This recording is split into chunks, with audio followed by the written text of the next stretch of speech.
it's great to have you here and to welcome Kevin to Savannah, which I think is your first time to Savannah. No, I did a show here in 2008, Right, 18 in that room back there. Right. So it's my second. But I couldn't remember if you came here then to install it, or if we did it by... It was a bit of a complicated install. It was, so. yeah.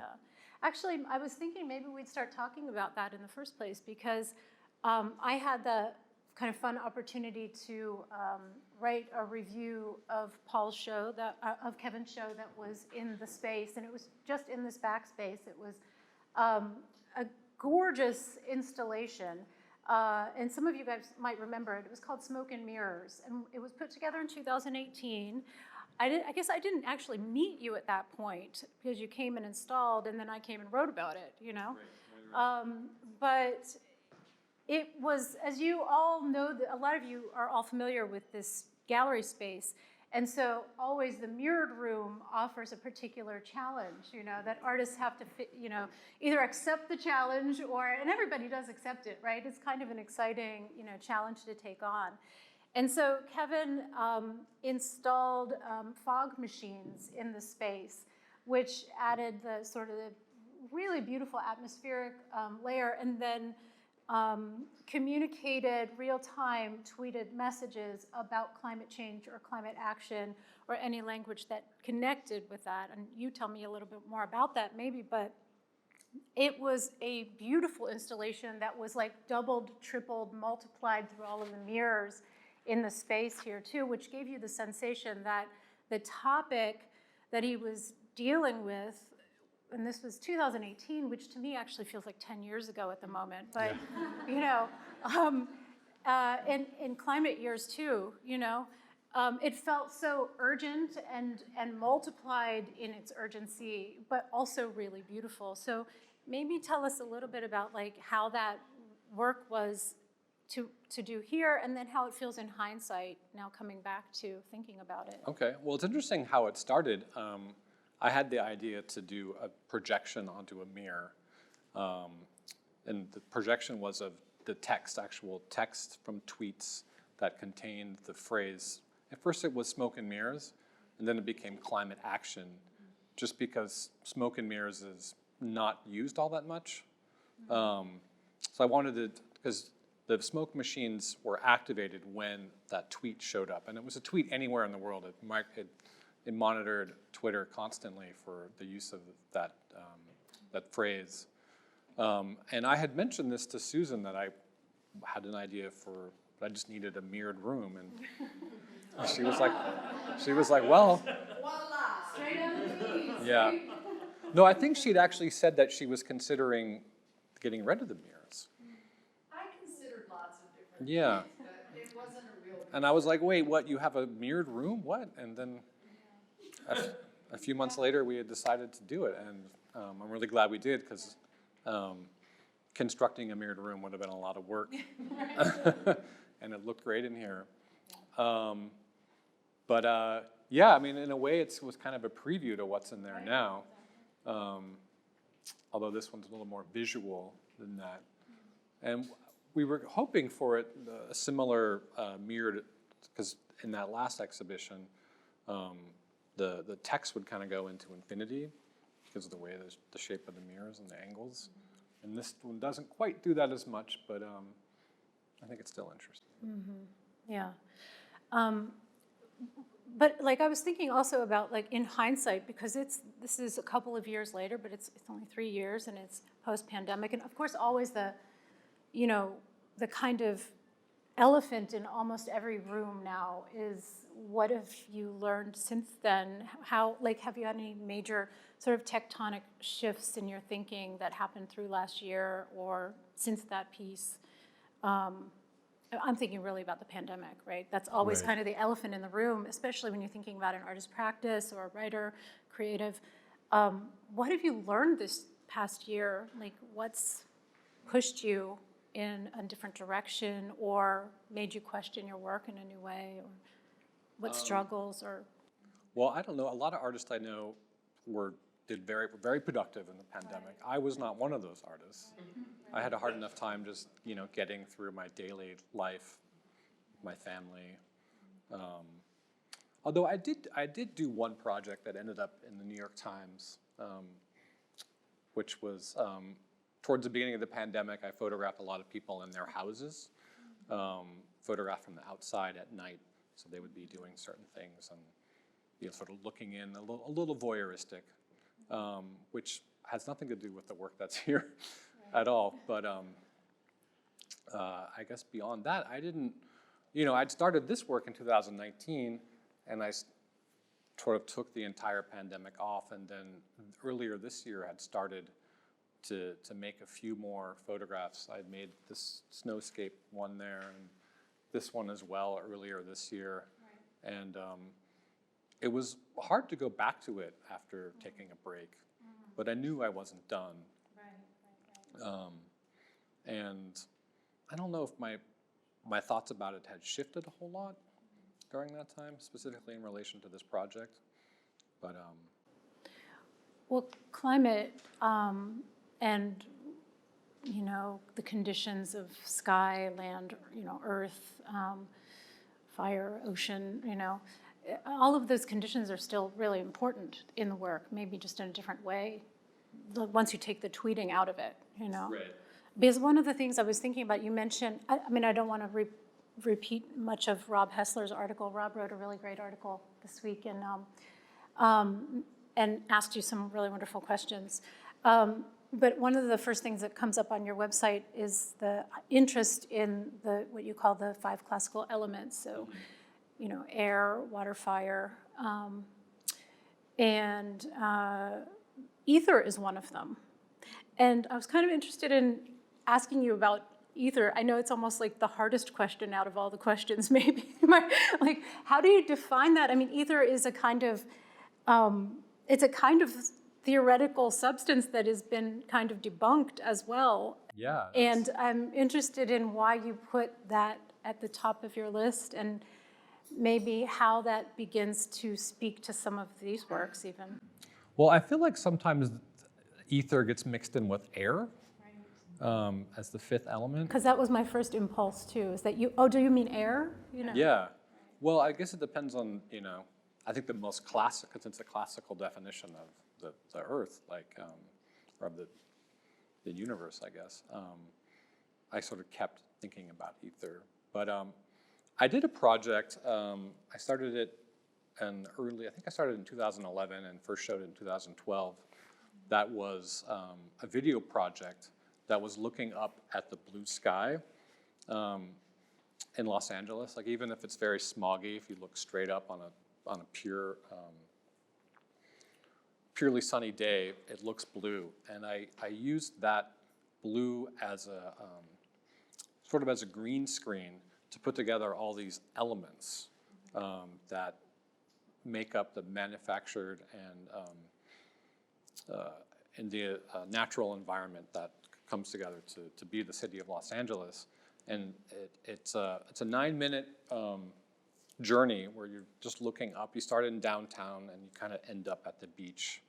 And it takes you through all these different parts of Los Angeles. And that to me was kind of like a project about ether. It was sort of like this idea, like this fantastical environment that might be happening.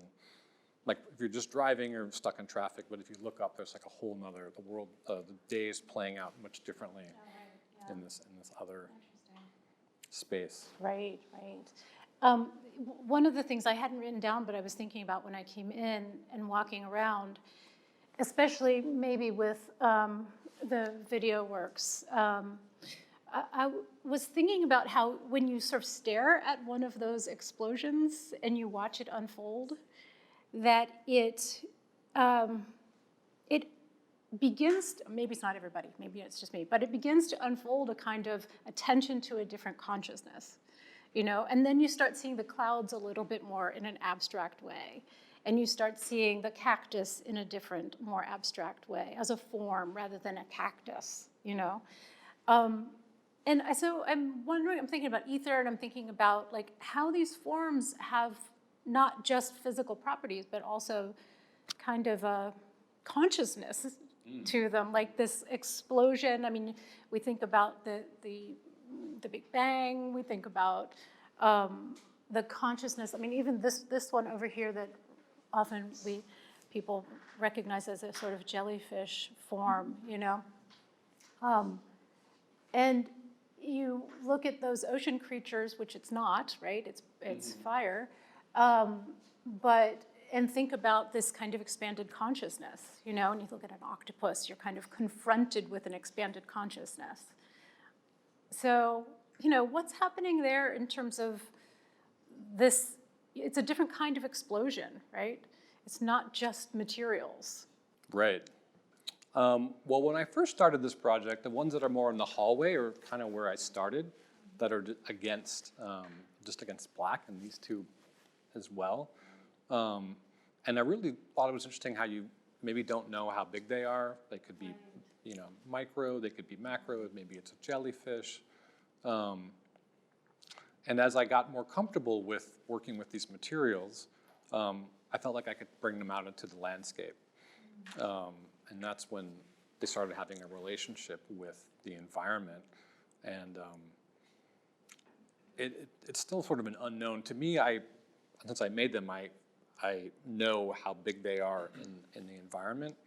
But I was having a conversation yesterday, and somebody who just walked in, and he said he had no idea how big they were, which I thought was kind of interesting.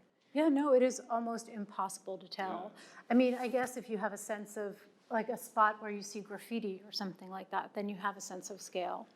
But then it suddenly shifts to, like, the works behind you with the night sky, I'm assuming, you know, that you darken even more in the dark room, or? Well, no, how it was an interesting way to work with this material as I first started with it, and it was so bright that these were shot like in the plain daylight against just the outdoors in a safe spot. So it was kind of an environment that looked more like this. It's like a desert, kind of rocky landscape. And because the explosions were so bright, everything else just disappeared. When I was shooting at like the fastest shutter speed the camera does with the smallest aperture, and I didn't know how I wanted to introduce the landscape, but I didn't know how to do it from just a technical point of view. And I work with this guy he calls himself a pyrotechnist, which is sort of a made-up term. A pyrotechnician is somebody who sets off fireworks at a display on the 4th of July. Right. And he's not that. He's sort of more of a master creator of all things. But it makes sense that he would want to distinguish himself probably from pyrotechnician fireworks. Yeah. I mean, he's not the only one. There's a bunch of characters. And that's like a whole separate conversation in this guy's world. Right. But, you know, he had sort of advised me. I mean, I worked with him since 2013 on a project that Rob, in his article, said it was a spiritual ancestor to this project, which I think was kind of an interesting way to look at this earlier smoke project I did. And he said, well, you just have to introduce some inert materials. Like we started with charcoal and adding that to this composition that was meant to be just explode, or they don't all explode. Some of them, like that one over there, it's more falling. It's a slow, and the ones in the video. So the different materials that you use to make the explosions will create almost a different type of form. Exactly. Right. Yeah. And do you know now when you look at these, what materials are happening on each image? Yeah. I do. Interesting. Yeah. Were you interested in chemistry growing up? Because I mean, when I think about photography, I think about, you know, photography is also you know, chemicals and light, right? And here you're sort of replicating photography, right? More chemicals, more light, you know, using chemicals and light to make chemicals and light. Well, the primary thing I use is magnesium, and magnesium was used for the old strobes, old flashes. Right. Yeah. So that's an interesting photo history sort of moment. Yeah, that was actually one of the first things I was thinking about after we spoke the first time on Zoom. You know, were we on Zoom or were we on the phone? I forget, maybe. Zoom. Yeah.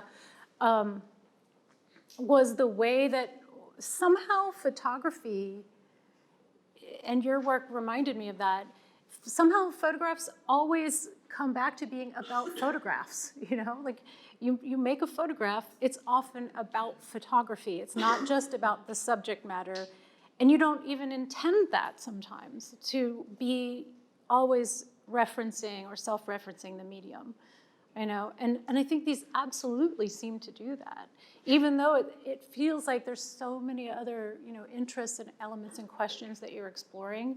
To me, they still come back and read as about photography. Do you think that there are photographers that can escape that in a way? Just to turn the question back. I mean, yeah, there has to be. Yeah, no, turn it back. Yeah, I mean, there have to be, absolutely. I mean, maybe some portraiture, Yeah. But yet portraiture still is this kind of looking back and forth. I think it's actually what's so special about the medium. One of the things is that it's kind of always, I don't know of any other medium that acts like that. Yeah. It's interesting. Well, I think if you look at my entire body of work, it started out, my first real project was following around nighttime film production and using their big bright lights to find moments, everyday moments that were surreptitiously lit up by them. Were those scenes right next to, let's say, the filming of, I can't remember what some of the films were that you were referencing, but some of them were like a series that was happening in LA anyway, and then you would film next to it so that you could get a sense of the sort of artificial lighting, right? Well, one I shot a lot of was Buffy the Vampire Slayer, so it definitely dates it for sure. But I wasn't interested in their set, but I was maybe 4 or 5 blocks away or in an alley behind them, or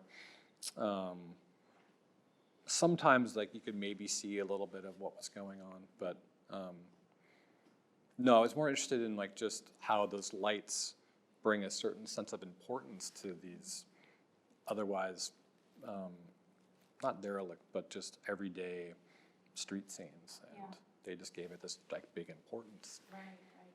But I was thinking about the idea of light in photography, and that has been something I've been using in almost every series I've done. Yeah, I was one of the questions that I put on here too was to think about 2 big terms, 2 big ideas, but it was light and time, and again, coming back to photography, which is always about light and time.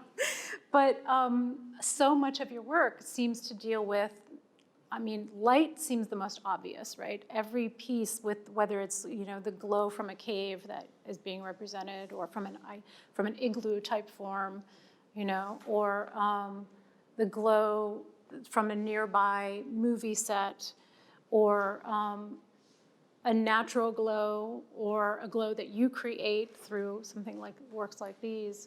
It seems like light is always coming back into your work, So is there some reason why light becomes number 1 in your mind? Sort of almost all of your works touch on a kind of beautiful, eccentric, sometimes intense, light quality.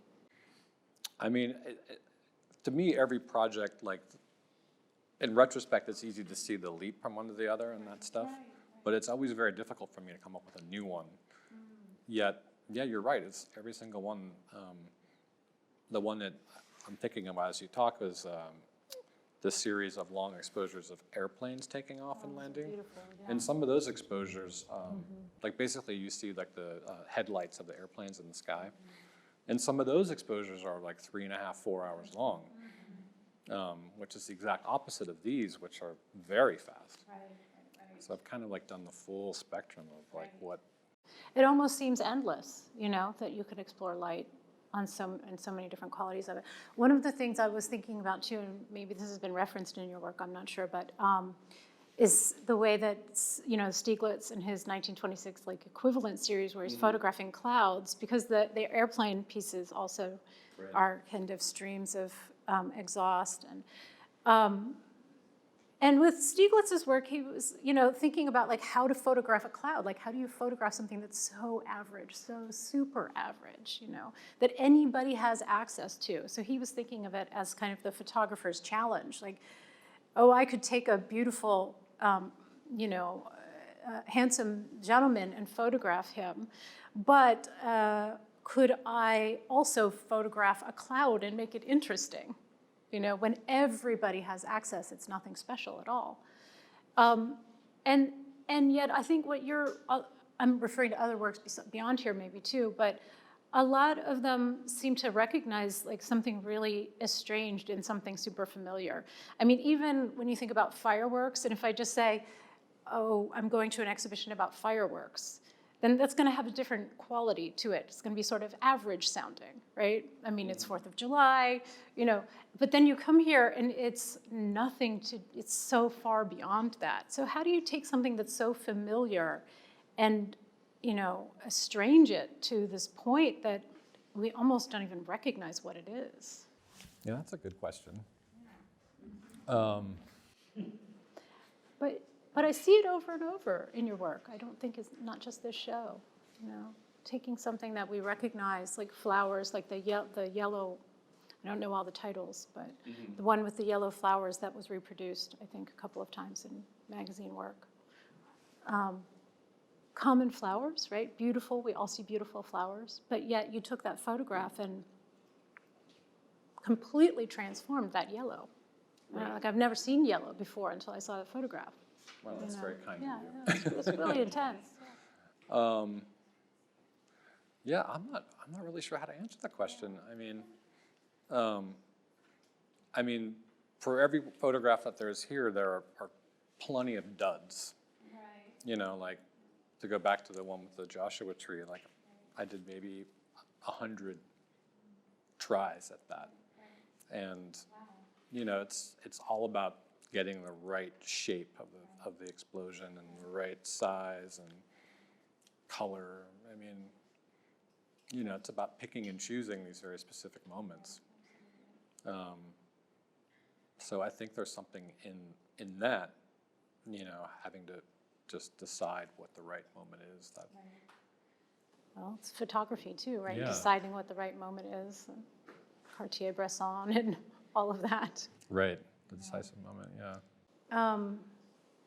You know, and then of course it's 4th of July weekend coming up, so that's kind of beautiful timing that Susan made that choice and Paul made that choice. And so that leads to lots of other questions, I would imagine. And I wanted to bring it up to all of you too, so it's not just a conversation between us. I love if you have something to offer or add as we're talking, please just jump in anytime it's related to what you have in mind or not, just at any point. But of course I was thinking about Tsai Guo-Chang's work too. And Tsai's work is all fireworks and gunpowder explosions, and probably like, you know, in a world famous way, and the way of, you know, the fact that fireworks really ultimately, you know, hail from China, you know. And his work seems like it can sort of shift in meaning. He deals with questions of like sort of ancient landscape, right? His father was a landscape painter, and so he uses gunpowder and fireworks explosions to produce these kind of landscapes. But he also talks about it as being sort of about power or about hope. You know, there's this hopefulness about fireworks displays where everybody comes together in awe for one night, one moment, and a kind of moment of, you know, national joy, you know, and yet it's an explosion, you know, which signifies, you know, bombs and guns. And so there's so much loaded into fireworks. So how do you think about that, you know, balance all of that built-in information about fireworks? Well, I think fire in general is pretty interesting because it's the only element that we can control. I mean, we use it, you know, to power our cars, to blast off into space, and yet it also can be out of control. I mean, so these are all examples of controlled explosions, but I also photograph a lot of wildfires. And I hope these things never intersect, because these are, but yeah, that would be really problematic. Yeah. In fact, maybe, you know, you've been in California for a number of years, or your whole... For like 9 years now. 9 years, yeah. So do any of these come out of a feeling of direct relationship to wildfires in California? Yeah, I mean, I think, you know, that interest in fire, that's, you know, it's a lot of, like, it's like a boyhood interest in fire, it plays out in a big way. Just something about the light and the glow and the power and the sound of it all. It's quite interesting to me. And boyhood was Colorado, right? Yeah, boy, it was Colorado, and there were lots of fireworks, Is Colorado sort of more known for its fireworks than anywhere else? Because I feel like Savannah should be known for its fireworks, because every single night it seems like there's fireworks going off. I hear, and it always the question is guns or fireworks, So like, is Colorado more known for fireworks or? Well, at the time you had to go to Wyoming to get the good stuff. Right. So. And you did? Yeah, is that true? Yeah. He's like vouching for it. Yeah. Wyoming. Yeah. So my mom would drive us up there. Your mom? Yeah. Wow. Interesting. Come back with a lot of stuff. And she would help set them off? No. No. Just you would? You would set them off? Yeah, me and whoever else was around. That's funny. Kids. Oh my God. Doesn't always seem to me as a mom thing, but I love that. That's pretty cool. Yeah. Yeah. No, I don't. It seems very out of character for her too. That Really? She would do that. Oh, Yeah. that's funny. But she did. Interesting. Yeah. Well, I guess coming back to childhood then, and again, I was thinking about Tsai's work a little bit because I just know it, but the Chinese artist Tsai Guochang talked about how his interest in fireworks came from childhood. And so I was actually thinking about that in relation to you. He said his father used to paint entire landscapes on matchboxes. Like an entire detailed sort of Chinese landscape, multiple scenes on these tiny little matchboxes. And so that connection between the matchbox, the gunpowder, the explosive, and this kind of ethereal landscape, I don't know, I'm just kind of interested in how our ideas come out of childhood if we start to recognize them. We were talking about with Craig Drennan and Craig's work, that was the last show here, and Craig was talking about how he really, his work is kind of self-portrait and thinking about this moment of consciousness where you start to realize yourself as an artist. Maybe sometimes it's as early as age 7, and your son is 7, I know. So I don't know, do you remember anything about the fireworks that, to you, when you look back on it now, things you think about as, that's where I was headed, Yeah, I mean, I think it's interesting how, my work wasn't always about fire. Right. I was more interested in light, and I'm still interested in the way that this fire produces light, and the same way wildfires produce bright orange skies and things like that. But yeah, there was a moment, a long period where I wasn't doing that. And yeah, there's got to be a relationship there. Yeah. There often is. Yeah. And I'm venture to say there almost always is. Oh yeah. Right? Well, maybe a lot of people here aren't familiar with some of your other work. I was wondering if you might say something about, I know, Kevin does also pretty large scale public installation work, and I was particularly interested in the one at the High Line in New York. Okay. Or just say something maybe a little bit about how, there is this body of photographs, right, that we're looking at here, but this is just a segment of so much more work that you've been working on that's, collaborative and installation-based. Well, the Highline one actually has a lot of connection to my childhood, so maybe that's a good one to start with. So what she's referring to is this installation I did in this condo building adjacent to the High Line in New York City, the elevated park. And there was a condo building that was completely empty for a long time, stemming from the financial recession in 2007. And it was completely empty when they opened the new section of the High Line. And I had this idea for a project, and that immediately seemed like the right place to do it. And basically, it was something that I saw when I first moved to New York City in 1997. where I would go on the roof and I would see people in the buildings, and it was clear there were people watching television, but they were the same channel in different places. And so I had this idea. I mean, that reminded me of my childhood, where my parents would be in different parts of the house, but they'd often be watching the same thing. Yeah, they have an interesting relationship, and they don't spend a whole lot of time together, but yeah, they would do that often. And so this was kind of that idea on a different scale.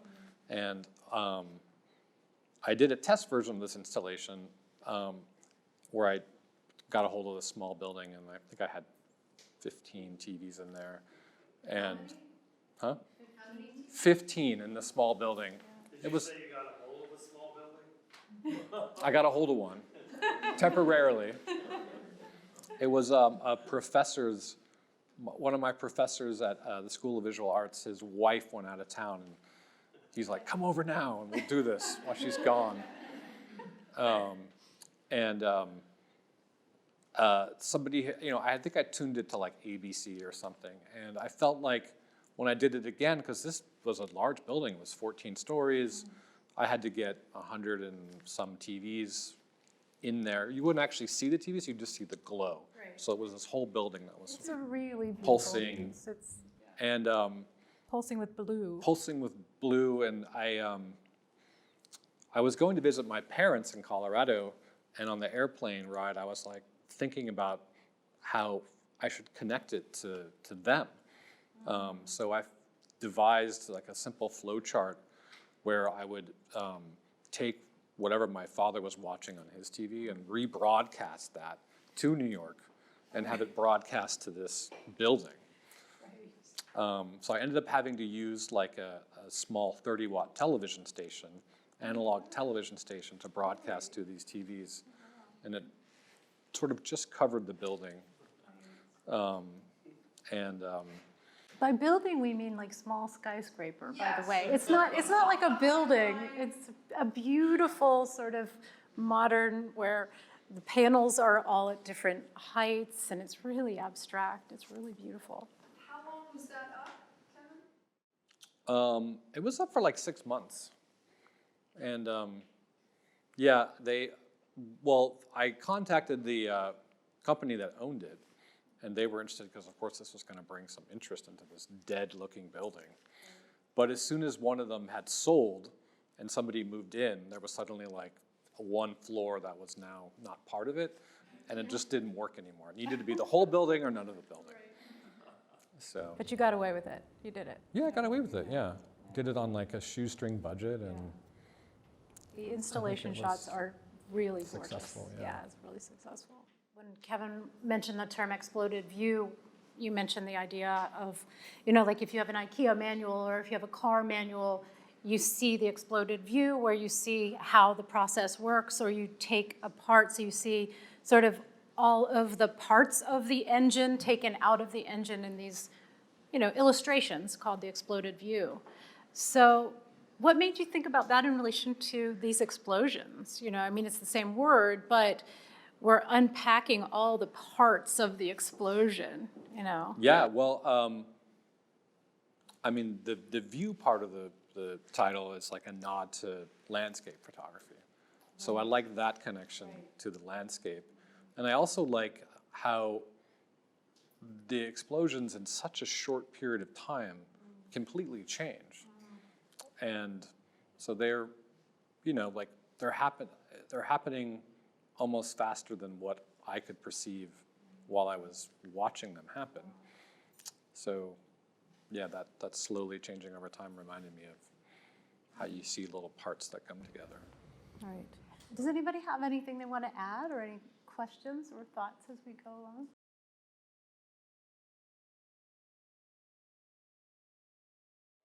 Well, I had thought about wanting to be underneath these because I thought it'd be interesting how they would be coming at you.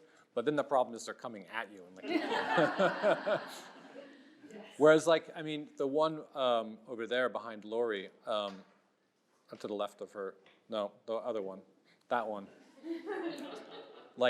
Gravity is getting a hold of that and it's falling down. And it's not really, I mean, we keep on using the word explosion, although some of these aren't really explosions. Some are just like a subtle fall. Like in the way all fireworks don't explode. Some of them are just like little fountains, and you know, there's lots of different things that they do.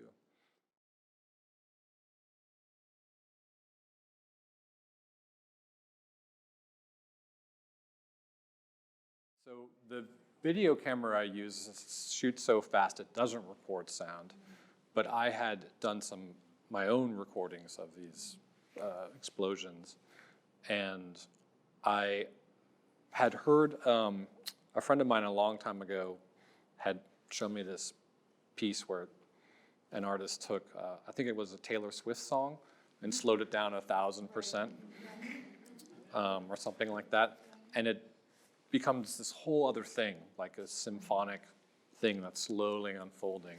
So I thought I also thought that just seeing these, right now it's silent, it's kind of dead in there almost, and it needed some kind of element of sound. So I thought that if I could find a way to do the similar thing with my sound, it would create another layer of interest. And the lengths of the videos are all a little different, and each one has a similar sound, and they overlap in a ever-changing way.